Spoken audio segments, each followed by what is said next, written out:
ان کا سدودا، کہ وہ قرآن کی طرف تو بھاگ بھاگ کر آتے ہیں، مگر محبوب جب تیرے در کی بات آتی ہے تو سر پھیر دیتے ہیں۔ جس کا مطلب کہ باری تعالیٰ نے کیٹاگوریکلی فرما دیا کہ جو صاحب قرآن کو چھوڑ کر سیدھا قرآن کی طرف جانے کی بات کرے، اسے ہدایت ملنا تو بڑی دور کی بات، اللہ کی نگاہ میں اس سے بڑا منافق اور کوئی نہیں۔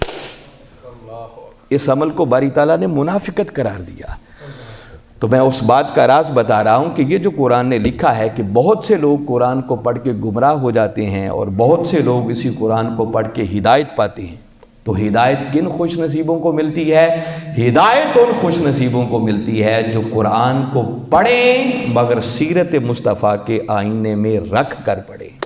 اگر آقا کی سیرت طیبہ کو الگ کر دیا جائے تو ساری زندگی بھی کوئی قرآن لے کے بیٹھا رہے تو اسے قرآن سے ہدایت نہیں ملے گی، وہ قرآن پڑھ کے بھی گمراہ ہو جائے گا۔ اس پر ایک سادہ سی سمجھ میں آنے والی بات بتاتا ہوں، یہ تو میں نے نہ صاحب کو سنا دی۔ قرآن پاک نے اعلان کیا اقیم الصلاۃ، نماز قائم کرو۔ اب سارا قرآن آپ پڑھتے رہیں، قرآن پاک نے کہیں نہیں لکھا کہ فجر کی نماز کی 4 رکعتیں ہوں گی، 2 سنتیں ہوں گی، 2 فرض ہوں گے،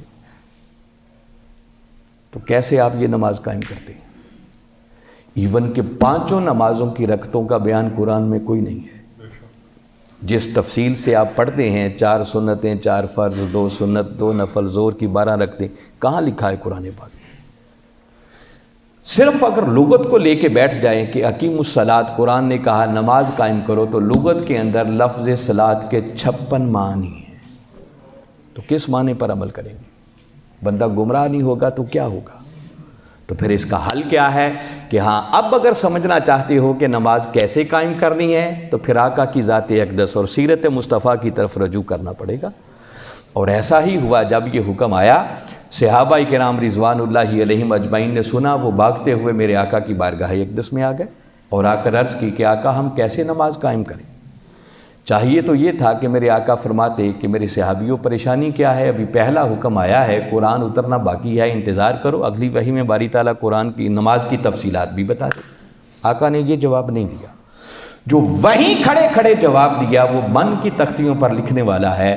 فرمایا سلو کما رأیتمونی اصلی، فرمایا میرے غلام نماز قائم کرنا چاہتے ہو تو پریشانی کیا ہے؟ فرمایا میں جو ہوں بس مجھے دیکھو اور جو جو کرتا تم مجھے دیکھتے ہو بس ویسے ویسے کرتے چلے جاؤ، تمہاری نمازیں ادا ہوتی چلی جائیں۔